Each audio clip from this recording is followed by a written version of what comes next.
that lit her face, half in shadow, half in light, but it was her eyes that truly froze me.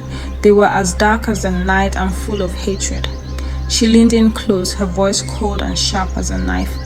"You don't belong here," she whispered, her breath heavy with menace. I didn't answer. My heart was pounding too loud and my mouth was too dry. I knew it then.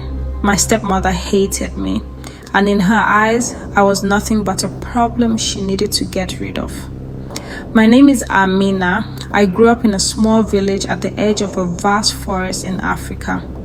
My mother died when I was 8, and my father remarried a year later. At first, my stepmother, Nafula, seemed kind. She smiled a lot, brought me sweet porridge, and plaited my hair, but her kindness was a mask, and as soon as my father turned his back, she showed me her true face. It started small. She would refuse to give me food, saying I wasn't hungry because I'd already eaten my share. Then she began sending me to fetch water from the river, kilometers away, all by myself. When I told my father, she would laugh and say, "Oh, Amina exaggerates. It's just a little task." But one night everything changed. It was a dry, moonless night. The air was heavy and even the forest was quiet. My stepmother woke me and told me we were going to visit her sister in the hills. It was strange, but I didn't argue. She told me to bring my father's finest cow along, which I thought was odd, but I obeyed. We walked for hours, the cow plodding beside us, and soon I noticed something strange. We were deep into the hills, far from any path I knew. "Where's your sister's house, Nafula?" I asked, trying not to sound afraid. She didn't answer. She just kept walking, faster and faster, until we reached a wide clearing with a lone baobab tree. That's when she turned to me, her face twisted into a cruel grin. "This is where we part ways," she said, her voice echoing in the night.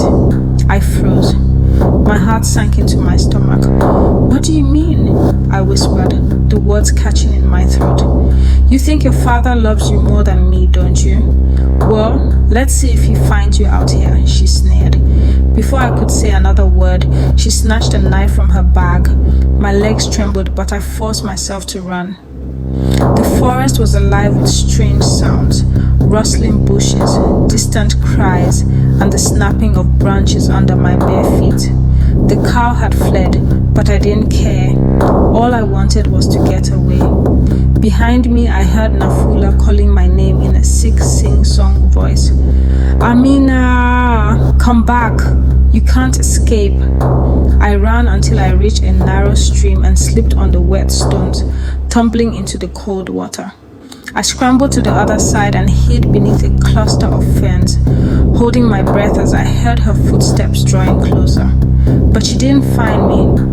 After a while, the forest went quiet again. It was dawn when I finally made it back to the village. My legs were covered in cuts and bruises, and my voice was hoarse from crying. When I told my father what happened, he didn't believe me at first. Nafula had already returned, claiming I'd run away after arguing with her. But when the cow didn't come back and one of the elders found a knife with Nafula's initials near the baobab tree, my father's doubts vanished. Nafula was sent away from our village. To this day, no one knows where she went. Some say she cursed me before she left, but I don't believe in curses. I believe in survival. Now, whenever I walk through the forest at night, I remember her face, those cold, hateful eyes staring into mine. And even though the danger is long gone, the fear remains.